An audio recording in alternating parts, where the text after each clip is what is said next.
Hello, everyone, and welcome to a new episode of Egg on Air. Today with us, we have Arnobio Morelix, author of The Great Reboot and Chief Innovation Officer at Startup Geno, a Silicon Valley-based organization advising businesses and governments on their innovation policies. Thanks, Arnobio, for being here today. Thanks for having me. So today, Arnobio will tell us about the challenges and opportunities of navigating the world of technology in the post-pandemic economy. I'm super excited to hear that and to hear this talk, but I also wanted to say that before we begin, I want to remind the audience that you can post your questions for Arnobio here in the chat, and we will address your questions at the end of the presentation. So feel free to ask. We look forward to also your questions. So without further ado, Arnobio, please take it away. Hello, everybody. My name is Arnobio. It's so good to be here with you today, and I'm thrilled to be sharing with you about this work I've been doing around the Great Reboot and how we can now navigate the world of tech in the post-pandemic world. And basically today, there's four main things I'd like to cover with everybody. And the first one is talking a bit about what I mean by Great Reboot and what that entails. The second one has to do with the true economies we're living through, and it's not something you always realize, but the more I study this, the clearer it becomes that, in fact, we're not in just one economy, we're living in two of them, and they're moving at different paces. Finally, I want to present a framework for understanding the economics of pandemics, and it's in fact, surprisingly simple, and it really helps us understand the shifts we're going through, not just today, but in the decades to come. And then finally, I want to share with you all a specific set of tools for better understanding the unintended consequences of technology. And first, in understanding what I mean by the Great Reboot,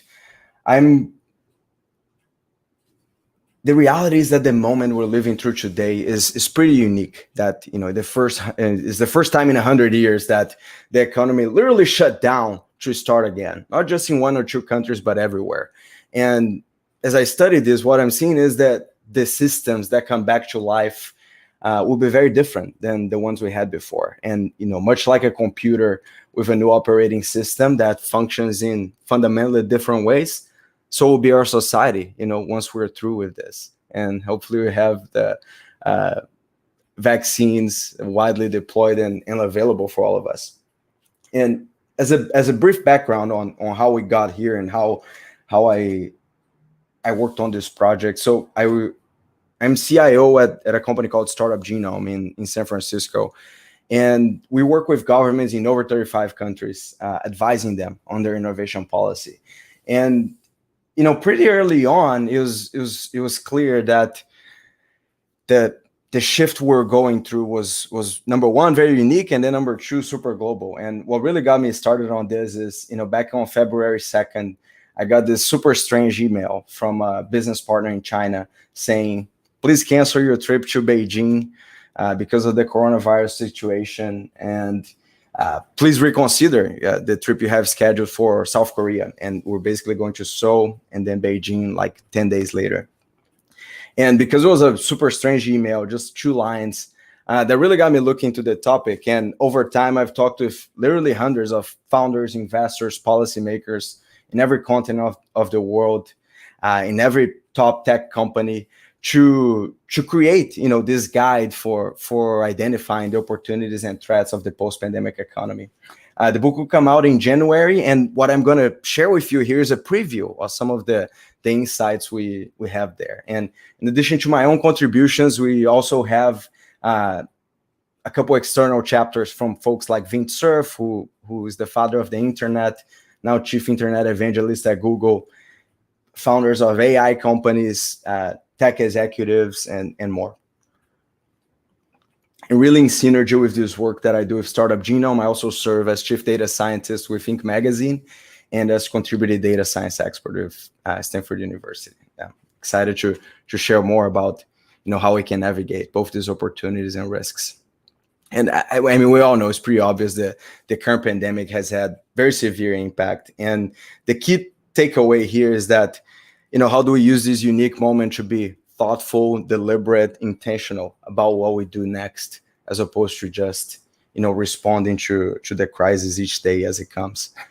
And as I look through the changes that are likely to be permanent, not just temporary, really the dominant one is that we are going through a shift where we're not just in one economy anymore, we're in two economies, and each of those is moving at a very different pace. And that became super clear for me a couple of months ago when I was reading the news, and the first two news headlines for me were, number one, the US economy was contracting at record pace, the most in several decades.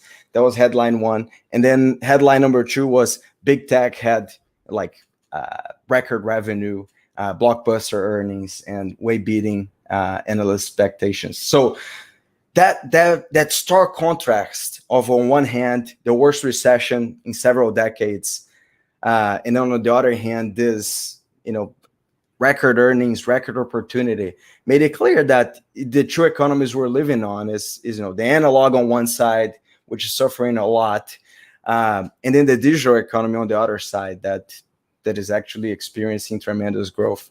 And there's several ways you can look at this. One of them is looking at the performance of stock.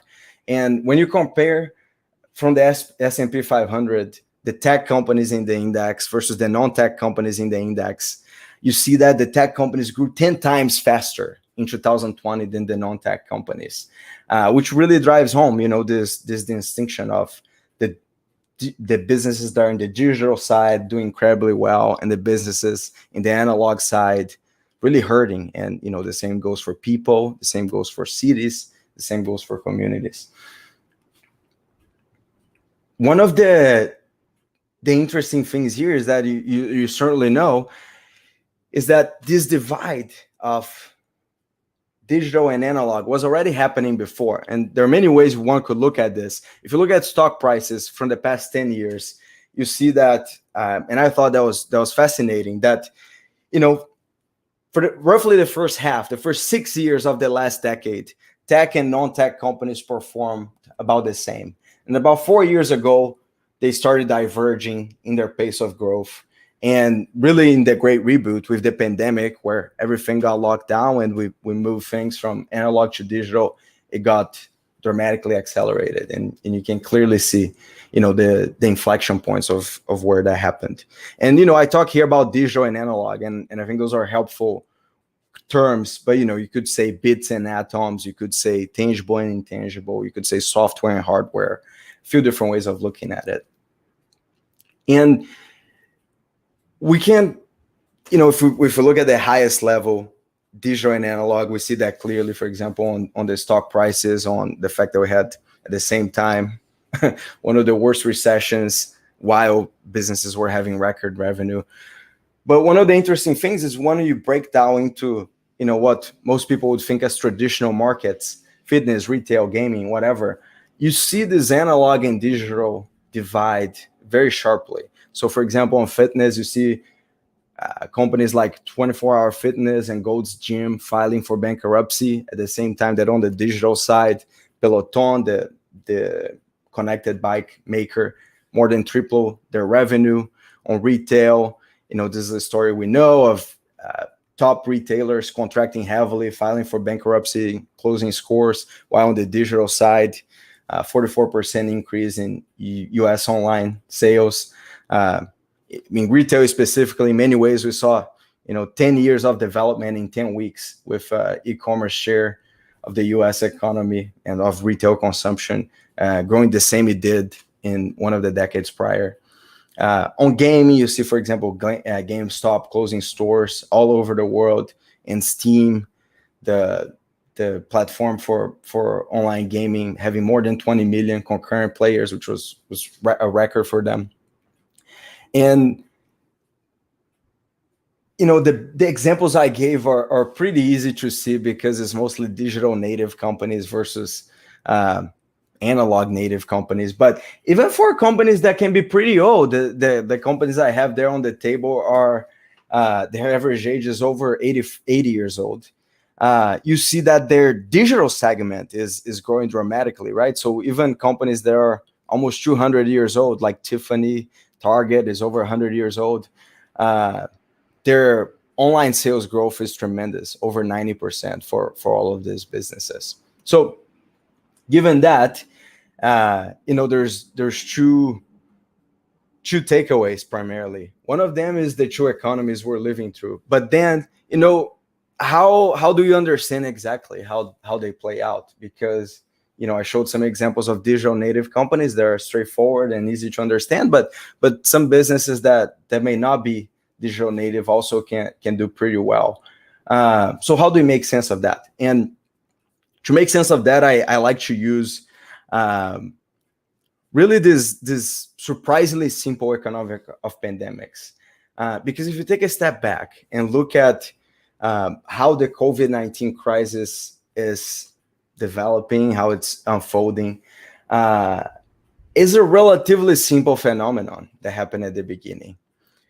And that has all kinds of cascading effects. And what happened is, all of a sudden, the risks and the costs of moving people, of moving goods in the analog world rose dramatically, right? So, to do this kind of meeting in person becomes either very costly or impossible or very risky. So, when we do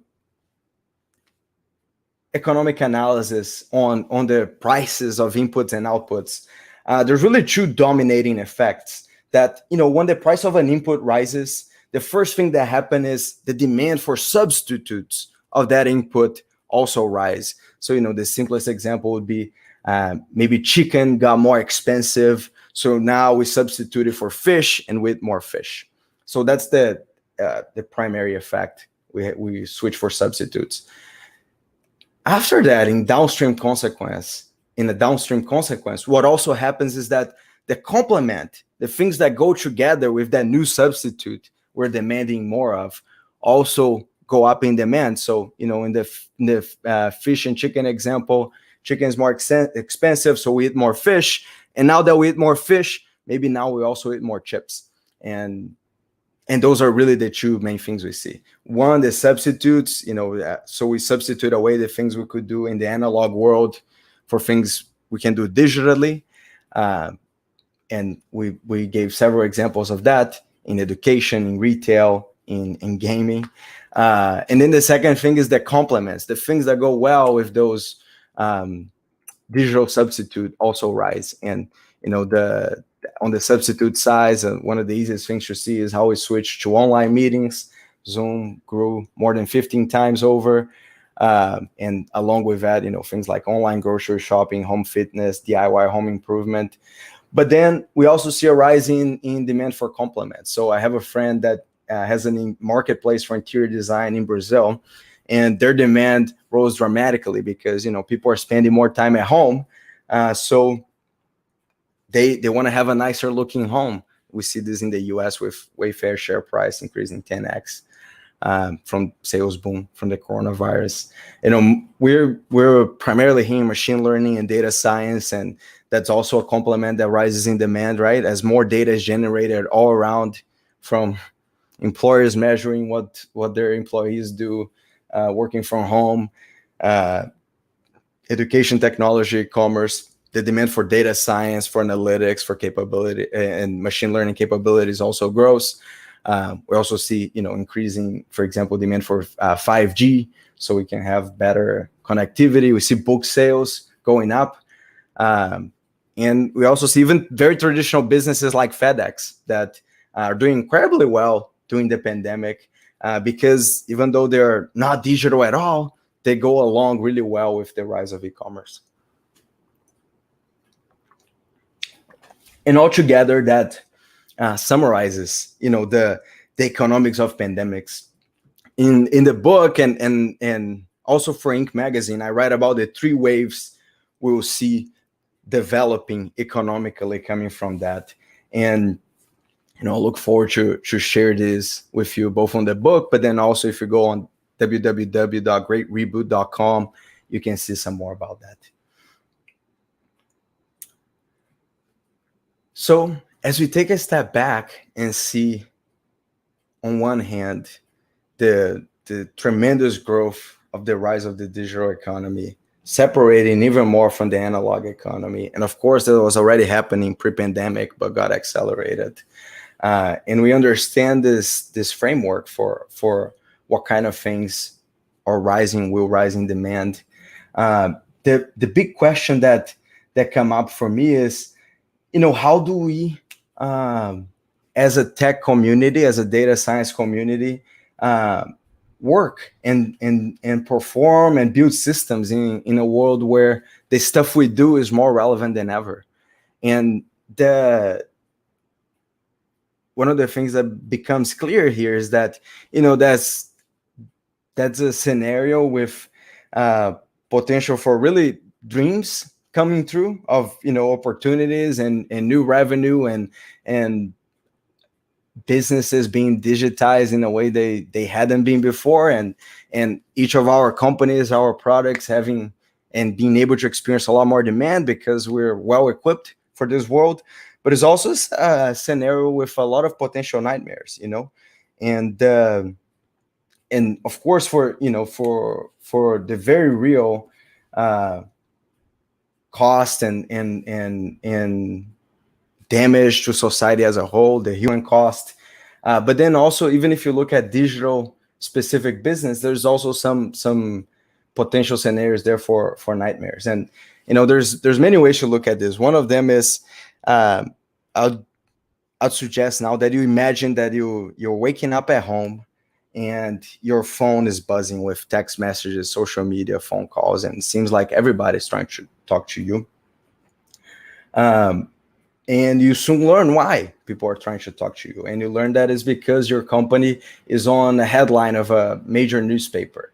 But you learn you're on the headline for all the wrong reasons. And, the specific of this will depending on the kind of business you have, but maybe some some of the left field group of users is misusing what you created. Maybe there was an unknown bug that was exploited by malicious actors.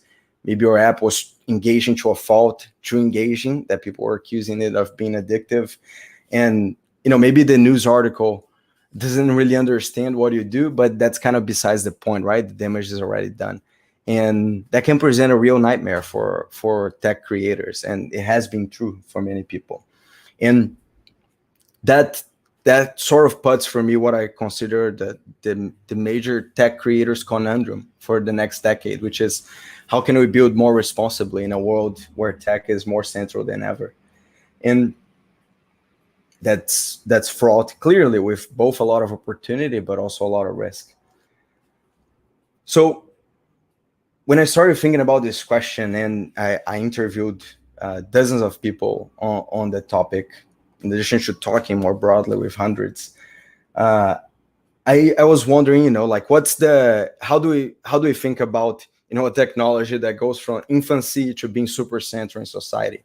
And it's kind of the quintessential technology that does that is the internet, right? And it has both tremendously positive and negative consequences. So I figured, I should talk with the people that invented it. And I was talking with Vint Cerf, who is the father of the internet. And there's a few things he shared with me that I thought were pretty interesting. One of them is, he said, hey, Arnobio, as you and I know, there's not anybody out there that knows how to write software without bugs. And because of that, some people will invariably exploit them. And one thing he also said is, for the past 70 years, we've been trying to write software without bugs, and as a community, we haven't really been able. And I was thinking about that statement, and when you break it down, you can really see there's two parts, right? One part is about how the system performs, and that's bugs. Maybe the system misbehaves. And the other one is how people use it. Perhaps people can exploit them. So that made me find that those two main dimensions, right, for user behavior of our technology who uses the tech, how do they use it, dimension, that's dimension one. And then dimension two, the system behavior, but then also misbehavior, meaning how does the system perform and what kind of outputs does it produce. And putting those together, we get to something that can be the four quadrants of unintended consequences of tech. We know that the technology we create, performs a way in when we first created, maybe on day one, but on day 100, it may be performing very differently. And these four quadrants, looking at those two dimensions of system behavior and user behavior, allow us to identify the types of unintended consequences that can come up. And I want to share some of these with you because I found them incredibly helpful in my work to see, the ways in which what we are producing can cause harm in society. Another way I think about this is, just like when we are in the early days of a product or a company, we tend to write perhaps hacky code that gets the job done, but maybe has some hidden risks lurking underneath the surface with technical debt.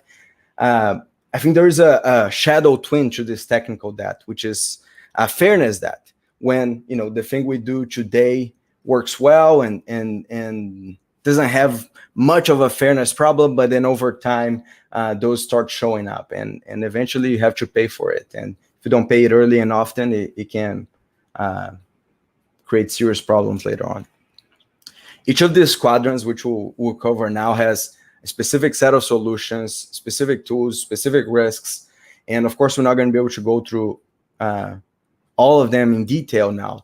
But what I want to share with you is really a typology and a framework for thinking of the kind of problems we have. And on the first quadrant, we have the flywheel problem, when you have problems even if your system works exactly as you intended and your user works exactly as you intended, but then over time the system gets over optimized. That's type 1. Type 2 is about hijacking, when your system works exactly as you wanted, but there is someone is using it in an unexpected way. That's the hijack problem. The third quadrant is about the black box problem, and in AI we know that's one we focus a lot about and focus a lot on. When our system, even if the user works exactly as we expected, our system misbehave and has unknown outputs or unknown bias, for example. And then sometimes our system misbehaves and our user also misbehaves, and that's what we call the Uncharted zone problem. And there's a bit of unknowns territory, very hard to predict, and one of the thorniest quadrants to work on. So first, with examples on the flywheel quadrant, the guiding question here for understanding flywheel problems is, what can happen if your product succeeds wildly? And let me take back and tell you a bit of a story on this. In the 90s, Harris Casino was having revenue problems, and they were really they were really falling behind because some of their competitors were building wildly attractive locations, and they couldn't keep up. So one of the things they did was hire a team of statisticians and data scientists, and they had a high profile economist from a top university take on the reins of that initiative. And they created basically a loyalty program for the casino. And they were using what they themselves called Pavlovian marketing to get people to spend more time and money in the casino. And you don't need to think too much about this to imagine the kind of problems that can come up, right? And over time, that's exactly what happened. They optimized the system too much and had problems with addiction with the system. And Harris Casino is one of many casinos that did that. And you can look at especially in the UK, the government did a lot of work identifying these addictive problems that were coming from these systems that were over optimized for attention. one of the interesting things here is that I learned about this case study at doing grad school at UC Berkeley, and it was actually taught at the time, at least, as a positive use of data science. And it was like, how data science is creating value for businesses. Because at the time, the addictive problems the addiction problems hadn't really come up in a strong way. And the fact that, this was taught at the time as a fantastic case study. And this is, even though this started back in the late 90s, it continued for a long time. And there's a version of that product on the market this day. There was a Wall Street Journal article talking about how well they've done with these new analytics capabilities for increasing revenue. There was a Harvard Business Review case study, also very, very positive and glowing, talking about how well that was using statistics, data science, machine learning to increase revenue. And I think is really a sign of the times and how the times have changed, that today I don't think we would be seeing glowing reviews about that product. Another example here that's easier for us to relate to day is perhaps excessive video consumption online. And, for example, if you have a video app, it's no problem at all when you're trying to optimize your system to go for users spending 7 minutes a day to 8 minutes a day in the app, but it can become a serious problem when you're trying to move users from spend 7 hours to 8 hours on the platform. The flywheel problem, as you can see, is when your system and your user work exactly as you expected. The key problem here is really the hidden risk of optimization, right? Like when you over optimize the system, you can have problems later on. And again, although we won't have time to go into detail on the tools to address this, there's a specific set of toolkits that we can use to better understand flywheel problems. And like every quadrant here, they can both be positive and negative. The second quadrant is the hijack quadrant. And the guiding question here is, what's the worst, but then also the best possible use of your technology? An example here is when, for example, in the Hong Kong protests, the government used facial recognition to suppress legitimate legal activity. And we see that in other places. And the key problem here of the hijack quadrant is what I like to think of the Schelling user thesis. And, Schelling point in game theory is about when you have a solution that, even if you don't coordinate, people will fall to it. So for example, if we know we have to meet each other in New York next year, we might say, well, where can we meet? We'll probably meet downtown. We'll probably meet at Times Square. And if we have to define a time or coordinate a time without any communication, well, maybe a good time would be on New Year's Day or New Year's Eve. And that's basically the setup of Schelling points or focal points in game theory. Here on the hijack quadrant is really about, if you had to think of who is the worst possible user of your tech, how would they use it? And for facial recognition, I think we can see some examples in governments on using it for cracking down on legitimate activity and the like. So that's the hijack quadrant. Your system works very well as you expected, but the user does not. The third quadrant is what we call black box problem. And, this is a term we get from machine learning research, but obviously it doesn't have to be just in machine learning. And the black box is defined by when your system misbehave, even though your user works exactly as you expected. An example here is, racial biasing lending algorithms. Another example would be when your system has outputs you don't really know about, for example, or you don't know or you haven't really measured and grappled with. For example, with the rise of e-commerce, we're having a tremendous rise in waste for example, cardboard that our recycling systems cannot take care of. So that's another example of a black box problem, when you have an output that's unknown, or, like, for example, on the racial bias in landing algorithms, when your system has a bias or misbehaves in a particular way that's unknown.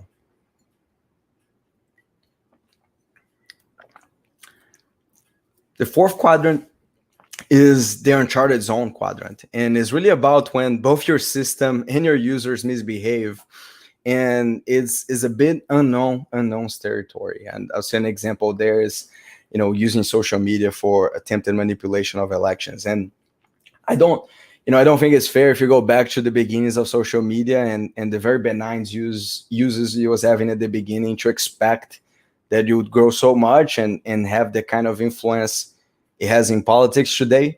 So it's very hard to predict, and it's the kind of problem. The two main ways of addressing it is checking regularly, doing annual reviews, quarterly reviews, just like we do for the performance of our team, of ourselves, as well as using some really using our imaginations, using really open and blue skies thinking to address problems in this unknowns category.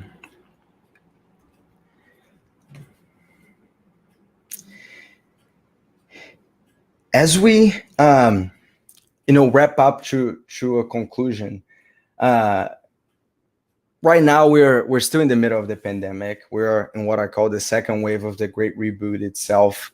But when we take a step back, look at the big picture, and imagine ourselves 10 years down the road in 2030, looking back in the current year, I think we'll notice that many things we complain about today will have turned out to be temporary. Right, the social distancing will have been temporary. The online-only education will have been temporary. The few concerts, the fewer parties will have been temporary. But what I think will remain, and we will see in the next decade very clearly, is that this dominant role of technology and of us as a tech community, as a data science community, will remain true. And this means tremendous opportunities, right? When we talked about the economics of pandemics, we saw many businesses that are doing super well. And we see that historically too. For example, over half of the companies in the Fortune 500 list started during a recession. But this also means tremendous responsibility. Tech companies have gone from guys and gals in a garage to the major economic force of the world. Today, 7 out of the 10 largest companies in the world are in tech, compared to just 1 out of 10 years ago. And this is a shift that got accelerated by the Great Reboot, and it has tremendous responsibility coming with it, as well as more scrutiny from society as a whole. And to really sum it up, the Great Reboot happens to us, but we also happen to it. And I think events like the ones we're having today with Egg on Air and throughout the coming weeks about human compatible AI, and the one which is a movement you're a part of, I think are incredibly important on how we can build better from here on. And really that's the final message I'd like to share, that let's build it back, let's build it better together. Thank you very much for having me, and I'm really looking forward to chatting with you and hearing questions, comments, and Rocco, I'll let you take it from here. Thank you. Thank you so much, Arnobio. Inspiring, fascinating as always. So we do have a few questions here. I can see 3 already. So and I will start with the first one from Gia. How can data leaders think about the downstream impacts of their technologies? What modifications do they need to make in order to adapt to life post-reboot? This is a wonderful question, Gia. I'm glad you asked it. And the main thing here is I'll answer it in a couple of parts. So number one is realizing that the things we're creating now will be a lot more relevant than they were in the past, and they'll be a lot more central to society, as we talked a lot on this, and that means a lot more responsibility. And one of the the things here is, I think we should think about it like we think about technical debt, and I wrote about this idea of fairness debt in a book with O'Reilly that came out a couple months ago on ethics and data science. I was one of the contributors with others. And there I talk about, sometimes as we are building a new product, a new company, we do some hacky code that gets the job done today, but maybe has a price later on. Is the same thing with fairness, right? Like sometimes we make decisions today that are not as good for fairness and downstream consequences. But we all have limited resources, we have limited time. Sometimes we have to make hard decisions. But just like technical debt, if you don't pay it off at some point, it is gonna hurt you. It's gonna bite you in the rear. And I think you can see an example of companies that can do it thoughtfully. I think Zoom is a really interesting example, right? Like they scaled very fast. And if you recall, right at that moment where they were scaling 10, 20x their activity, they had serious cybersecurity problems, right? And they were like, people were Zoom bombing and things like that. And I wasn't privy to the Zoom decision, so I don't actually, this is what I imagine when inside is, people were making the choice internally, right? Like, do we prioritize scalability to take advantage of this opportunity of rising demand for our stuff? Or do we prioritize cybersecurity? And sometimes you have to make hard choices. They kind of, decided to incur cybersecurity risk and debt, fairness debt that they paid later on. I think if you look at their stock prices, it was probably an okay idea. And it's hard. It's not easy to say. It's not easy to admit. But we all we have to make hard choices. So I think that would be one of the big things. And then the second big one is I would really encourage you to think about the 4 quadrants of unintended consequences. And we talk a lot about black box, like that's a particular machine learning problem when our system has bias or unknown outputs. That's great. It's very important. Also think about the other ones that can happen, user misbehavior and more. Thank you. Fantastic. Thank you so much. We have another question from YouTube as well. How do the implications of the Great Reboot differ for individuals compared to organizations? And are there any common threads that both can apply to thrive? So some of the common threads are around this notion of the opportunities, right? The opportunities that come up around, around the rise of the digital economy and the complements that go along with it apply to both corporations and individuals.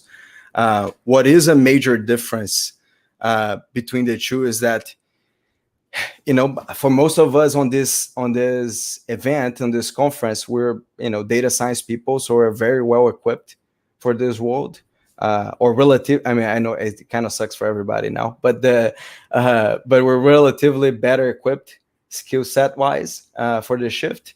But that's not true for everybody, right? And I think there's one big part here is for us as a community to have the empathy and the compassion for working with everybody else that does not have the same opportunities that we might have as a data science community. And then maybe one other thing is I was talking with Jeff Hoffman, who's the founder of Priceline and a lot of other travel tech companies. And he talks a lot, he mentors small businesses. He's chairman of an organization where I serve as senior advisor called the Global Entrepreneurship Network.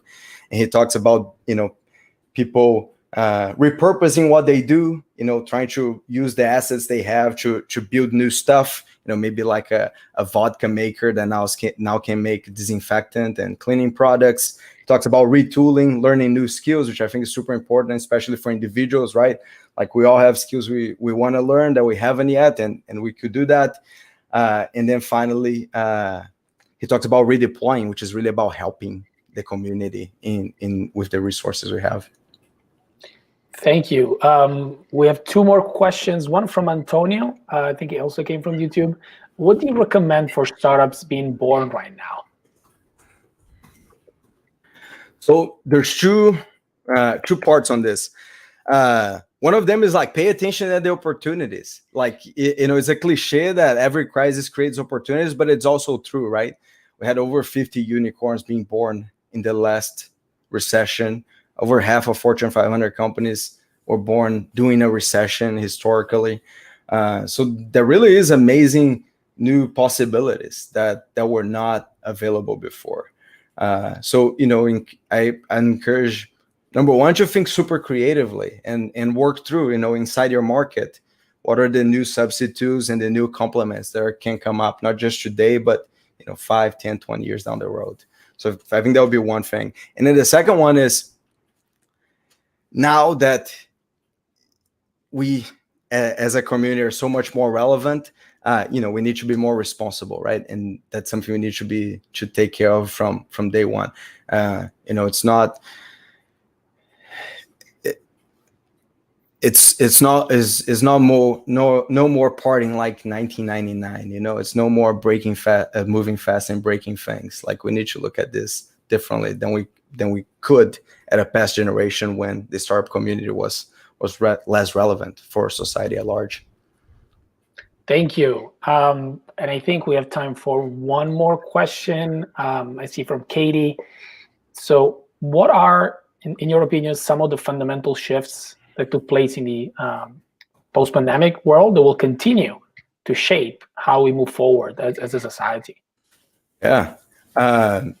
This is a wonderful question. And there's